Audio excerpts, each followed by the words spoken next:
வணக்கங்க. நான் உங்கள் கதை பாட்காஸ்ட் கவிதா பேசுகிறேன். இது கதை பாட்காஸ்ட் வழங்கும் சென்னியின் வாழ் எபிசோட் நம்பர் 12. இந்த எபிசோடோட டைட்டில் கலைந்து போன காதல். 4ஆம் விதியை படித்தப்புறம் இந்த விதிகள் சேரரே எழுதியிருப்பாரோ அப்படின்னு தோணுச்சு கொற்றவனுக்கு. அதை அடுத்து ஒவ்வொரு விதியாக கொற்றவன் படிச்சுட்டு வர வர அதையெல்லாம் 2 மன்னர்களும் விரிவாக விளக்கினாங்க. எதுக்கு அப்படி சொல்கிறாங்கன்னா, புலிகொண்ட சோழர்கிட்ட இதெல்லாம் விளக்கமாக அவன் சொல்லணும் இல்லையா? அதனால தான் எல்லாத்தையும் எக்ஸ்பிளைன் பண்ண அப்புறம் அண்ணனுக்கு ஒரு ஊத்தாப்பம் கதையை ஆயிடக்கூடாதுல்ல. லாஸ்ட் விதியை கொற்றவன் படித்ததும் அவன் புருவம் உயர்ந்துச்சு. இந்த மூவேந்தர் கூட்டுப்படைக்கு தலைமை வகிக்கிற முறையை மாற்றணும். சேர பாண்டியர் தலைவர்களான மோகூர் பழையன், பிட்டங்கொற்றன் இவங்கள வருஷத்துக்கு ஒரு தடவை கூட்டுப்படையோட தலைவர்களாக நியமிக்கணும். 3 வருஷத்துல சேர சோழ பாண்டிய நாட்டோட 3 தலைவர்களும் அப்படியே சுழற்சி முறையில தலைமை வகிக்கணும்னு படிச்சு முடிச்ச கொற்றவன் 2 மன்னர்களையும் கொஞ்சம் தயக்கத்தோட நிமிர்ந்து பார்த்தான்.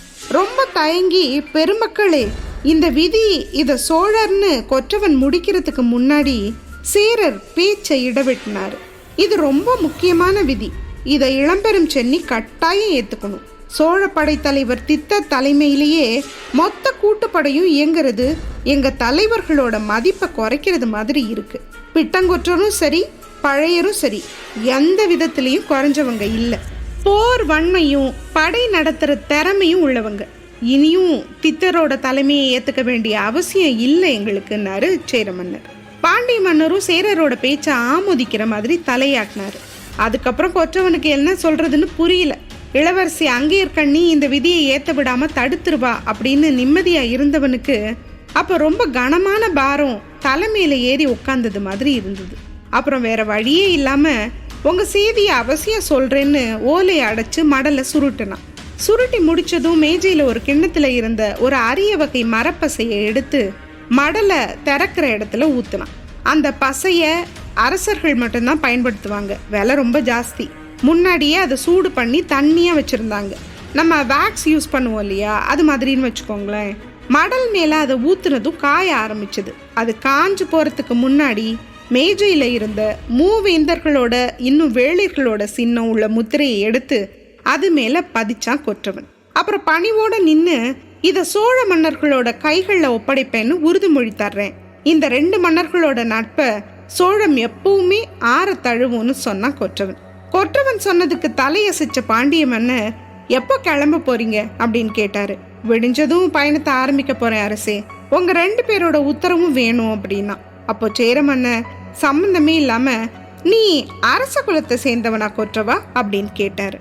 அதுக்கு அவன், இல்லங்க ஐயா, நான் சோழ நாட்டோட சாதாரண துணைப்படை தலைவன், பல மொழிகள் தெரிஞ்சிருக்கதால தூதுவனா வேலை பார்த்துட்டு இருக்கேன்னு அவன் சொல்ல, உன்னை பார்த்ததுல ரொம்ப சந்தோஷம் கொற்றவா. சோழர் சென்னியார் உன்ன மாதிரி திறமையுள்ள தூதுவனை தேர்வு பண்ணி அனுப்புனதுல ஆச்சரியம் எதுவும் இல்லை அப்படின்னாரு பாண்டியர். 2 மன்னர்களோட திருவாய் மலர்ந்து வாழ்த்து வாங்கினது என் புண்ணியம். நன்றி அரசே, நன்றின்னு சொன்னான் கொற்றவன். நல்லது, பயணம் நல்லபடியா அமையட்டும், நீ கிளம்பலாம் அப்படின்னாரு சேர மன்னர். அதுக்கப்புறம் கொற்றவன் அங்கிருந்து எல்லாரையும் கும்பிட்டுட்டு அவையிலிருந்து வெளியில வந்தான். கொற்றவன் தன்னோட ரூம்ல சோழ நாட்டுக்கு கிளம்புறதுக்கான ஏற்பாடுகளை பண்ணிட்டு இருந்தான். அப்போ முன்னாடி இளவரசி கிட்ட கூட்டுட்டு போன அதே பணிப்பெண் திரும்பவும் ரூமுக்கு வந்தான். அவளை பார்த்ததும் புரிஞ்சுக்கிட்ட கொற்றவன் அவளோட போனான். அன்னைக்கு அவ கொற்றவனை அரண்மனையோட மேல் தளத்துக்கு கூட்டிட்டு போனா.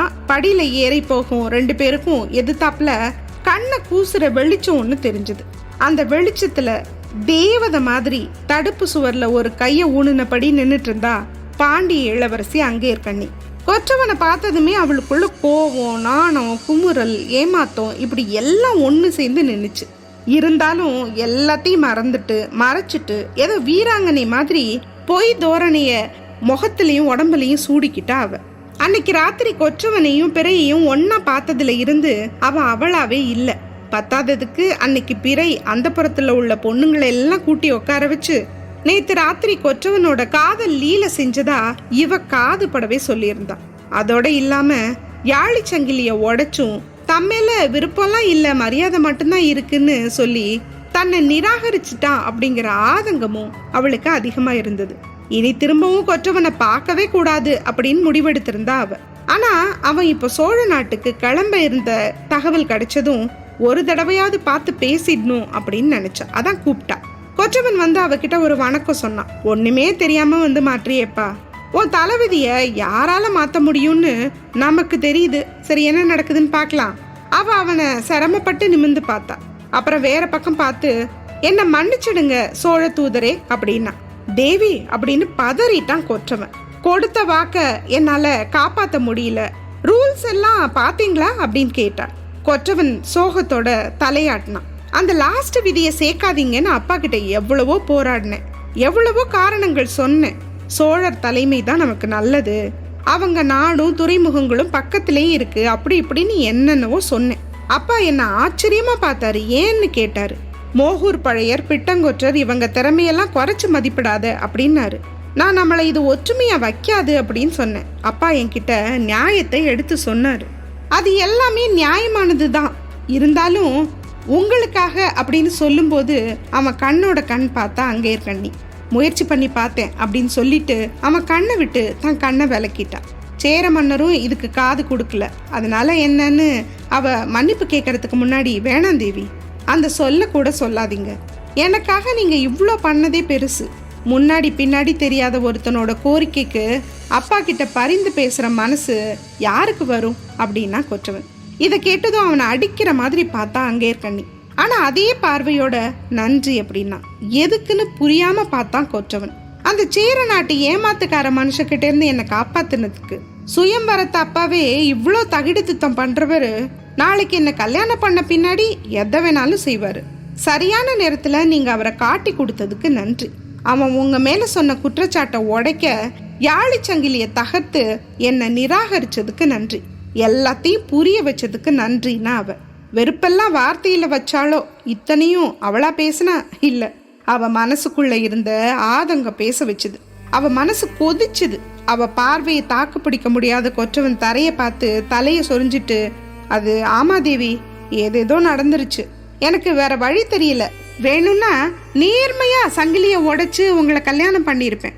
தந்திரமெல்லாம் செய்யணும்னு அவசியமே எனக்கு இல்லை. அதை ப்ரூவ் பண்ணதான் சங்கிலியை இழுத்து உடைச்சேன். அதனால நீங்க ஏதாவது மனசு கஷ்டப்பட்டு இருந்தா அப்படின்னு இழுத்தான் கொற்றவன். இல்ல அப்படிலாம் ஒன்றும் இல்லை அப்படின்னு சொல்லிட்டு பின்னாடி திரும்பி நின்னா அங்கே இருக்கண்ணி. தன்னை மீறி பீறிக்கிட்டு வந்த அழுகை அடக்க ட்ரை பண்ணான். அதோட மட்டும் இல்லாம ஒரு குழந்தை மாதிரி அவன் மேல அவளுக்கு கோபமும் இருந்தது. நல்லது தேவி அப்படின்னா நான் அப்படின்னு கிளம்புறத சொல்றதுக்கு தயங்கினா கொற்றவன். கிளம்புங்க சோழ தூதரே, பயணம் நல்லபடியா அமையட்டும் அப்படின்னா முகத்தை காட்டாமையே அங்கே இருக்கண்ணி. சரின்னு கொற்றவன் அவளுக்கு கும்பிடு போட்டுட்டு அங்கிருந்து கிளம்பினான். அவன் போன பின்னாடி வேற பக்கம் பார்த்த இளவரசி கண்ணுல வழியிற தண்ணியை தொடச்சுக்கிட்டா. மறுநாள் விடிஞ்சது. கொற்றவன் எல்லார்கிட்டையும் பாய் சொல்லிட்டு தன்னோட குதிரையில ஏறினான். மூவேந்தர் கூட்டுப்படையோட மிக முக்கியமான அக்ரிமெண்ட் மடலை தூக்கிட்டு சோழ நாட்டை பார்த்து குதிரையை தட்டி விட்டான். அவன் போன செய்திய செல்வி வந்து சொன்னதும் பஞ்சனையில படுத்து கிடந்த பாண்டிய இளவரசி தலையணையை கட்டி பிடிச்சுக்கிட்டு உள்ளுக்குள்ளேயே அழுதா. செல்வி அவளோட நடத்தைய வச்சே இளவரசியோட மனசை ஒரு மாதிரி கெஸ் பண்ணிட்டா. கொற்றவன் பாண்டிய நாட்டோட எல்லைக்கு வந்தப்போ அந்த காட்டு பகுதியில அவனை வீரங்க சில பேர் சுத்தி வளைச்சாங்க. கொற்றவன் குதிரையை திருப்பி 4 பக்கமும் அவங்கள பார்த்தான். அப்போ அந்த வளையத்துக்குள்ள கண்ணு செவக்க கையில கட்டோட நின்னுட்டு இருந்தான் குடக்கோ. கொற்றவன் குடக்கோவை பார்த்ததும் புன்னகைச்சான். இது மாதிரி ஏதாவது நடக்கும்னு அவன் முன்னாடியே கெஸ் பண்ணி இருந்தான். ஏன்னா அன்னைக்கு அவையில லாஸ்டா குடக்கோ அவனை பார்த்துட்டு போன அந்த ஆழமான பார்வையில அத்தனை வஞ்சம் தெரிஞ்சுது. கொற்றவன் சிரிக்கிறத பார்த்து பொறுக்க முடியாம நிறுத்துறான் உன் சிரிப்ப அப்படின்னு பொங்குனா குடக்கோ. அப்படியும் அவன் புன்னகையை நிறுத்தல. வேற பெரிய வேலையா போயிட்டு இருக்கேன் குடக்கோ, என் வழியில என்ன போக விடு அப்படின்னா கொற்றவன். நீ என் வழியில நுழைஞ்சல்ல, அதுக்கு பதில் தான் இது அப்படின்னா குடக்கோ.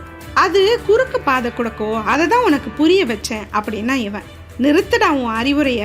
நீ மட்டும் அன்னைக்கு குறுக்க வராம இருந்திருந்தா இந்நேரம் எல்லாம் நான் பாண்டிய பேரரசோட படைத்தலைவன், எவ்வளோ பெரிய சொத்துக்கு சொந்தக்காரனா இருப்பேன்னு சலிப்போட சொன்னான் அவன். அப்படின்னா நீ உன்னை நம்பி வர்ற பொண்ணோட வீட்டுக்காரங்க கிட்ட பிச்சை எடுக்கிற பிச்சைக்காரன்னு சொல்லு. காதல் கல்யாணம் இது ரெண்டுலையும் பணத்தை பார்க்க கூடாது குடக்கோ. நீ இளவரசியை காதலிக்கணும்னு நினைக்கல, அவங்களால கிடைக்கிற வாழ்க்கையை நினைச்ச. அதான் இயற்கை என்ன அனுப்பி ஒன்னு அம்பலப்படுத்திடுச்சு அப்படின்னா கொற்றவன். கொற்றவன் சொன்ன ஒவ்வொரு வார்த்தையும் குடக்கோ காதுல இடியா விழுந்தது. அவன் பல்ல நர நரன்னு கடிச்சான். அப்புறம் ஆமா அதேதான், உன்னை அனுப்பின இயற்கை கிட்டையே நான் உன்னை அனுப்பி வைக்கிறேன் அப்படின்னு பேய் மாதிரி பேசினவன் தான் கையில இருந்த வாளை கொற்றவனை பார்த்து நீட்டினான். உடனே சுத்தி இருந்த வீரங்க கொற்றவனை பார்த்து வந்தாங்க. கொற்றவன் சுத்தி முத்தி பார்த்தான். தன்னோட உடைவாளை உருவினான். வீரங்க பக்கத்துல வந்ததும் தன்னோட குதிரைக்கு கைத்தை இழுத்து ஏதோ கட்டளை போட்டான். அது அந்த கட்டளையை புரிஞ்சுக்கிட்ட மாதிரி வர்றவங்களை எட்டி எட்டி உதைக்க ஆரம்பிச்சது. சுத்தி வந்த வீரங்க சலசலக்க கீழே குதிச்ச கொற்றவன் எல்லாரையும் சராமாரியா வாழை வச்சு தாக்க ஆரம்பிச்சான். அங்க பெரிய சண்டை நடந்துச்சு. கொற்றவன் வாளால வெட்டல, அடிச்சான். வாளோட நடுப்பகுதியை வச்சு அடிச்சு குடக்கோ வீரர்களோட நாசி வாயெல்லாம் உடைச்சான். பத்தாததுக்கு அவன் குதிரை வேற படக்கூடாத இடத்துல எல்லாம் வீரங்களை எட்டி உதைச்சுது. சண்டையப்போ கொற்றவன் யூஸ் பண்ண வாள் உடைஞ்சு போனதும் அவன் பக்கத்துல தன்னோட குதிரையில பல நாள் யூஸ் பண்ணாம வச்சிருந்த ஒரு வாளை உருவ போனான். இத்தனையும் பார்த்துட்டு இருந்த குடக்கோ பொறுமை இழந்து தானும் நகர ட்ரை பண்ணப்போதான் அங்க குதிரைங்க சிலது வர்ற சத்தம் கேட்டுச்சு. அந்த சத்தம் கேட்டு அந்த பக்கம் பார்த்த குடக்கோ திடுக்குன்னு ஆயிட்டான். ஏன்னா அங்க வந்தது சேர இளவரசன் வஞ்சிப்பொறையனும் சேர படைத்தலைவர் பிட்டங்கொற்றனும். 2 பேரும் வந்ததும் வீரங்க சண்டை போடுறதை நிறுத்திட்டு பின்வாங்கினாங்க. கொற்றவனும் அவங்கள பார்த்தான். அப்புறம் வெளியில எடுக்க இருந்த வாளை திரும்பவும் குதிரையிலேயே மறைச்சு வச்சுட்டான். வந்த பிட்டங்கொற்றன் குடக்கோவை பார்த்து முறைச்சு நாக்க கடிச்சார். அதுக்கப்புறம் நடக்க வேண்டியதெல்லாம் நல்லா நடந்தது. குடக்கோ வீரங்க எல்லாம் விட்டா போதுண்டா சாமின்னு ஓட்டமா ஓடி போயிட்டாங்க. அவங்க ஓடினதுக்கான காரணம் பிட்டங்கொற்றன் குடக்கோவை கைது பண்ணதை பார்த்ததும் தான். அவனோட ஒத்த கையை மடக்கி கொற்றவனும் வஞ்சிப்பொறையனும் நிக்கிற இடத்துக்கு தள்ளிட்டு வந்து நிறுத்தினாரு பிட்டங்கொற்றன். அப்படின்னு அவனை உழுக்குனாரு. அவன் குனிஞ்ச தலையோட கொற்றவன் கிட்ட மன்னிச்சுக்கோங்க தூதரே அப்படின்னா. வஞ்சிப்பொறையனை பார்த்த பிட்டங்கொற்றன், இளவரசே, நம்ம மன்னரோட தூதை கொண்டு போற தூதரை கொல்ல ட்ரை பண்ண இந்த அரசு துரோகிய அரசர் முன்னாடி நிறுத்தி மதுரை சிறையில அடைக்க போறேன், வர்றேன் அப்படின்னு சொன்ன பிட்டங்கொற்றன் கொற்றவனை பார்த்தாரு. அப்புறம் குடக்கோவை குதிரையில ஏத்திக்கிட்டு கிளம்பினாரு. அவரை பார்த்துட்டு, தூதுவனுக்கு ஆபத்துன்னு நீங்க எப்படி கணிச்சிங்க இளவரசே அப்படின்னு கேட்டான் கொற்றவன். அதுக்கு சிரிச்சுக்கிட்டே, குடக்கோவை எனக்கு நல்லா தெரியும் அப்படின்னா வஞ்சிப்பொறையன். உதவிக்கு நன்றி அப்படின்னா கொற்றவன். உங்களுக்கும் தான் அப்படின்னா வஞ்சிப்பொறையன். எனக்கு எதுக்குப்பா நன்றி அப்படின்னு புரியாம பார்த்தான் கொற்றவன். நீங்க பண்ண நல்ல விஷயத்துக்காக நன்றி சொல்லணும் போல இருந்துச்சு, அதான் அப்படின்னவன் ஸ்நேகத்தோட கொற்றவனை பார்த்து தலையசைச்சான் வஞ்சிப்பொறையன். இளவரசே, சரியான நேரத்துல வந்து உதவுன நீங்க நீடூழி வாழணும், உங்களுக்கு இயற்கை எல்லாத்தையும் அருளட்டும் அப்படின்னு வாழ்த்திட்டு கிளம்ப நினைச்சான் கொற்றவன். ஆனா அப்போ வஞ்சிப்பொறையனோட முகத்துல வருத்தம் தெரிஞ்சதும், என்ன ஆச்சுங்க ஐயா அப்படின்னு கேட்டான் கொற்றவன். அப்படி என்ன ஆச்சு சேர இளவரசனுக்கு? அப்படி என்ன வருத்தம் இருக்க முடியும்? என்னன்னு தெரிஞ்சுக்க அடுத்த எபிசோட் வரைக்கும் வெயிட் பண்ணுங்க. அது வரைக்கும் நன்றி, வணக்கம்.